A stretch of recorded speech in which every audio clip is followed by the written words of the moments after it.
안녕하세요. 반갑습니다. 오늘은 블레이저에서 라우팅에 대해서 알아볼게요. 라우팅하고 내비게이팅에 대해서 간단하게 알아볼 건데요.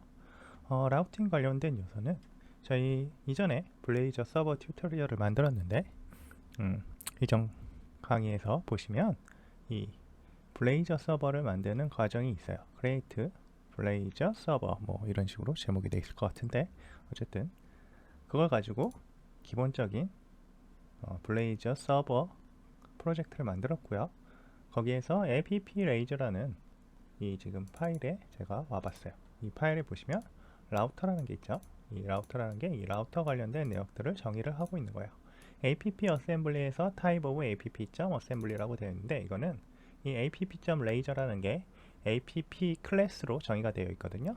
그래서 그 클래스가 있는 곳에 assembly를 내가 찾아와요. 그러면 즉 얘가 의도하는 바는 블레이저 서버 튜토리얼.dll이 되겠죠. 이 녀석. 네. 그래서 이 DLL에 있는 것들에서 자, 라우트 데이터라는 거를 가지고 찾아서 그게 있으면 라우트 뷰에다가 이 라우트 데이터를 뿌려주는 거예요. 레이아웃은 메인 레이아웃이다 라는 거고 그 다음에 포커스라는 걸 두는데 포커스를 저 뒤쪽에 셀렉터를 통해서 H1이라는 글자를 좀 크게 하는 글자 크기죠. H1, H2, H3 이렇게 해서 글자 크기를 정하는 HTML 엘리먼트죠. 디렉티브 엘리먼트. 어쨌든 그거에 대해서 그쪽에 포커스를 둬라 라는 얘기예요. 그러니까 이동해서 페이지가 자동으로 H1이라는 엘리먼트를 찾아서 거기에 포커스를 둡니다. 그리고 만약에 페이지를 찾지 못하면 이렇게 not found 라는 거를 뿌려주게 돼 있어요. 이와 같이 앱이 시작하면 라우터의 app 어셈블리로 지정된 어셈블리를 검사하여 가지고 라우트 애트리뷰트가 있는 앱의 구성 요소에 대한 경로 정보를 수집합니다. 아까 얘기했지만 포커스 온 내비게이트는 한 페이지에서 다른 페이지로 이동하여 CSS 선택키를 사용하여 UI 포커스를 해당 요소로 설정하도록 한 역할이에요. 그 다음에 not found는 요청된 경로의 컨텐츠를 찾을 수 없는 경우 사용자 지정 컨텐츠를 보여주는 역할을 합니다. 그런데 여기 보시면 이제 어셈블리가 하나일 때 이렇게 하는데 여러 개일 경우도 있겠죠? 그럴 경우에는 add 할 수 있어요. 네, 여기에서 이렇게 해서 필요한 것들을 new array로 선언을 하고 가로 주시고요. type of 어쩌고저쩌고 내가 필요한 뭐 클래스 그러니까 이 블레이저 서버 튜토리얼 말고 다른 애들이 있을 수 있겠죠. 뭐 블레이저 서버 커먼이라든지 뭐 블레이저 서버 뭐 유틸리티 뭐 이런 게 있을 수 있는데 그런 것들에 대해 그런 것들의 DLL을 가져오려면 거기에 대한 어떤 이런 클래스 이름을 레이저 클래스 이름을 적어서 해당 어셈블리로 접근하도록 한 다음에 그 어셈블리에서 이 라우트 관련된 경로들을 찾아내게 합니다. 뭐 이런 역할을 하고 있습니다. 이렇게도 쓸 수 있다는 거. 그리고 이제 간단하게 예제를 한번 볼 텐데요. 제가 페이지에다가 하나 레이저 페이지, 레이저 컴포넌트를 하나 추가할게요. 이름은 라우트 파라미터라고 지정하겠습니다. 그리고 라우트 파라미터에 페이지에다가 페이지 요소를 넣고 페이지 위에는 지우고 페이지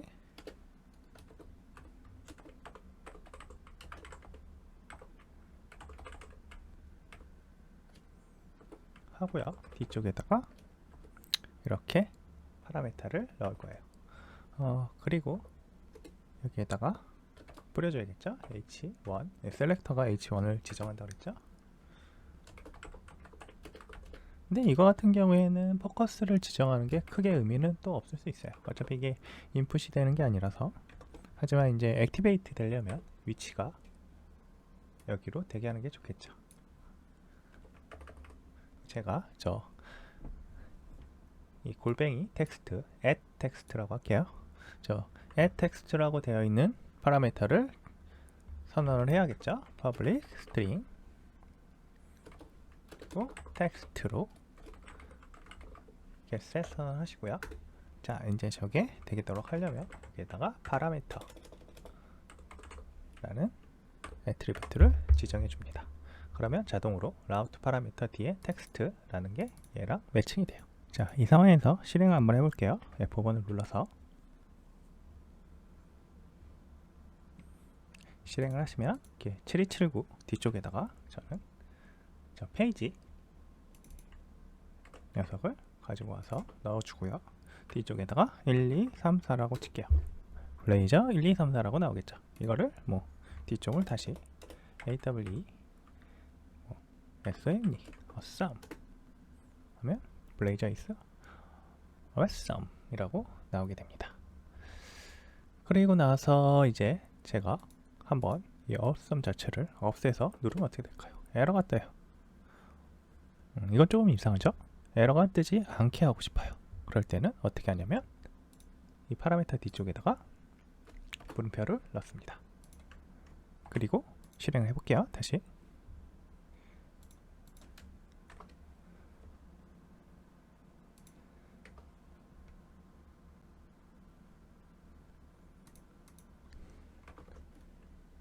뒤쪽에다가 자, 없으면 그냥 그대로 뜨도록 되어 있습니다.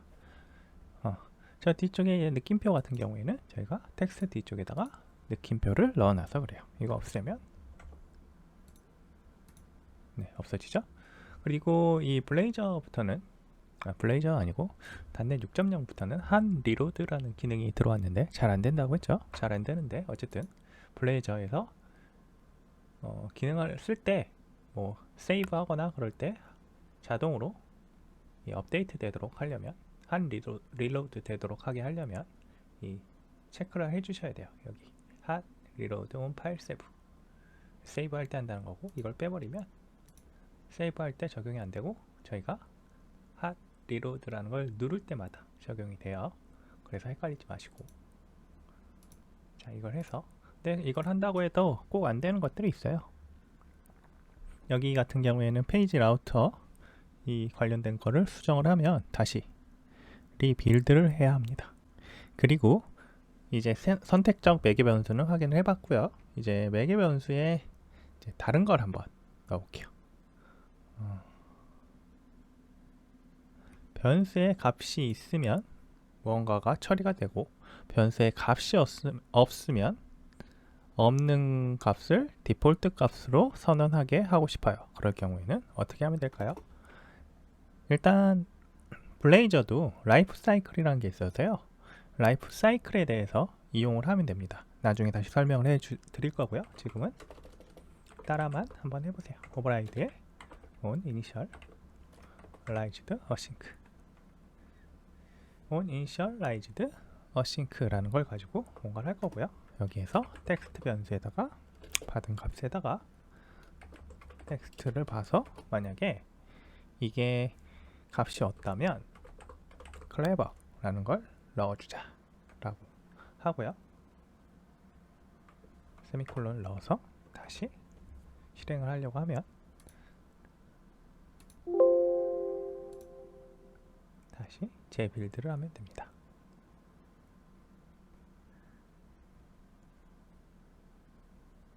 이 상황에서 실행을 하고요.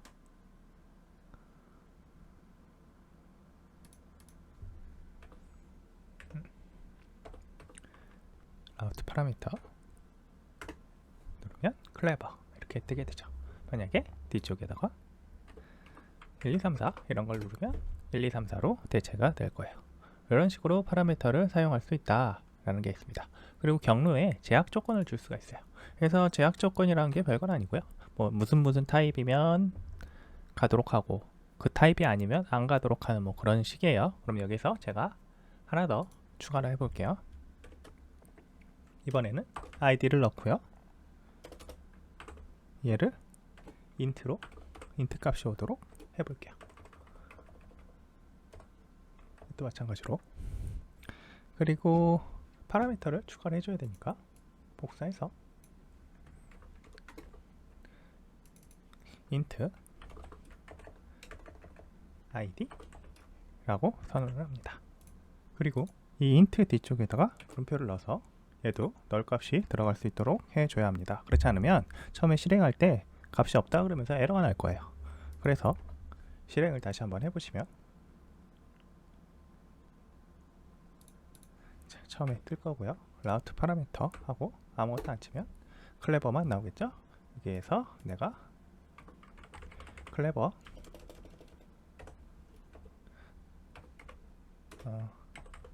1, 2, 3, 4 라고 하고 뒤쪽에다가 만약에 이렇게 문자를 넣게 되면 못 찾아낼 거예요. 그쵸? 경로를. 하지만 int 값을 넣게 되면 경로를 찾아냅니다. 그리고 이 id라는 거를 표시를 해줄게요. 지금은 id가 표시가 안 되니까 뭔지 알 수가 없어서 여기에다가 간단하게 id 하고 times 라고 할게요. 그리고 여기 id도 id가 없으면 한번 1이라고 하는 값을 자동으로 넣도록 하고요. 다시 실행된 걸 확인해 보시면 블레이저 is 1, 2, 3, 4, 90 times 라고 찍혀요. 저희가 이 두 개를 다 없애버릴게요. 아니 90만 한번 없애볼까요? 그러면 1 times 이것도 지워버리면 clever 1 times 이런 식으로 값이 적용이 됩니다. 네, 라우터 파라미터 관련된 내용들이었어요. 그리고 이 경로에 매개 변수를 모두 캐치해 가지고 한번 보여주고 싶을 수도 있어요. 내가 이 경로에 어떠한 그 내역들이 들어가 있는지 확인을 해보고 싶을 수 있거든요. 네. 충분히 그럴 수 있죠. 그 값들을 이용해서 직접 이용해서 할 수도 있고요. 물론 그냥 어차피 값이야 이렇게 파라미터 가지고 넣어서 사용할 수 있는데 이 파라미터 말고도 URL 이외에 그 경로들의 값들을 다 가지고 와서 사용하고 싶을 수 있으니 그럴 때 쓰는 방법이 있습니다. 일단 하나 더 생성을 할 거예요. 어떤 걸? 레이저 컴포넌트를요. add 레이저 컴포넌트 해가지고 이름을 catch all 이라고 해볼게요. 그리고 catch all은 상단에서 페이지 경로를 이제부터 권장하는 방법을 쓰겠습니다. 네이밍도 규칙이 있는데 스페이스로 띄어지는 단어를 이렇게 대시로 구분을 합니다. 파스칼 케이스 같은 경우에는 얘가 대문자로 바뀌고 얘가 대문자로 바뀌는 형태죠. 이렇게 아래쪽처럼요. 그렇지만 라우팅 같은 경우에는 라우팅 주소를 넣을 때는 이렇게 대시로 구분을 해요. HTML도 이런 식으로 되어 있죠. 네, 그러니까 다른 사람들이 하는 방식을 저희도 따라합시다. 권장 방식이니까요. 페이지 라우트. 자, 이것도 이건 이제 변수명이기 때문에 여기다가 대시 같은 거 넣으시면 안 되고요. 변수명은 그대로 씁니다. 그리고 아래쪽에서 코드 쪽에서 몇 가지를 좀 구현을 해볼게요. 자, 파라미터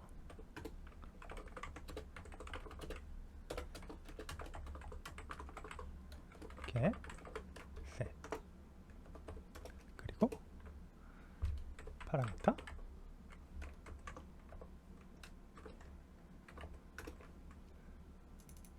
얘는 어떤 게 들어올지 모르니까 이렇게 다이내믹으로 선언을 해줍니다. 그리고 아까 배웠던 initialized async를 실행을 시키시고요. 상단에서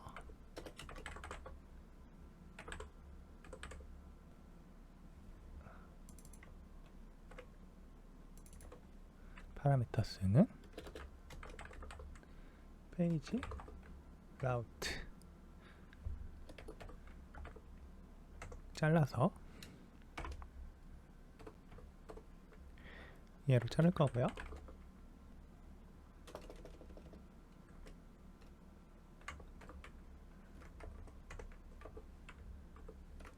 하도록 하고, 찍으면 값이 어떻게 나오는지 한번 확인을 해볼게요. 그리고 이건 앞에 뭐가 빠졌네요. 네, 이렇게 해주시면 됩니다. 그리고 이제 저걸 찍어줘야 되니까 포이치를 통해서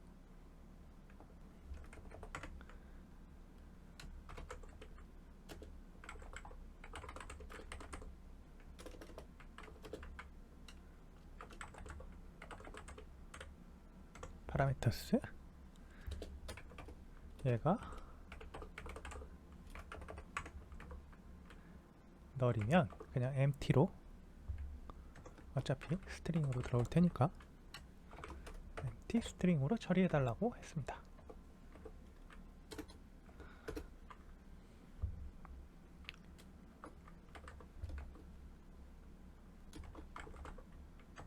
자, 이렇게 하면 됐고요. 얘를 실행하도록 해볼게요. 자, 근데 이 보시면 제가 이제 실행할 때마다 실행하고 저 캐치올을 가기 위해서 얘를 또 복사해서 가져갈 거예요. 쓰기 귀찮으니까 캐치올하고 파라미터를 뭐 1, 2, 3, 4 5, 6, 7, 8 9 라고 하고 누르면 이렇게 1, 2, 3, 4, 5, 6, 7, 8, 9 캐치홀에 다 나와요. 근데 이거 할 때마다 저희가 이 캐치홀 가서 하는 거 별로죠. 이 메뉴를 가지고 할 수 있으면 좋겠는데, 그럴 경우에 메뉴를 조금 수정해 볼게요. 물론 나중에 다시 할 수 있겠지만, 메인 레이아웃에 가보시면 저희의 이 구성을 알 수가 있어요. 사이드, 여기가 컨텐츠 영역이겠죠. 메인. 네. 그리고 위쪽이 페이지 타이틀이에요. 여기 보시면 페이지 타이틀이 블레이즈 서버 튜토리얼이라고 되어 있죠. 그래서 여기 나오고요. 그 다음에 이 내비 메뉴 왼쪽에 사이드바에 내비게이션 메뉴를 정의를 해놨어요. 따로. 그리고 이 메인의 컨텐츠 영역에다가 이 내역을 뿌립니다. 네, 바디에 이렇게 뿌리도록 되어 있죠.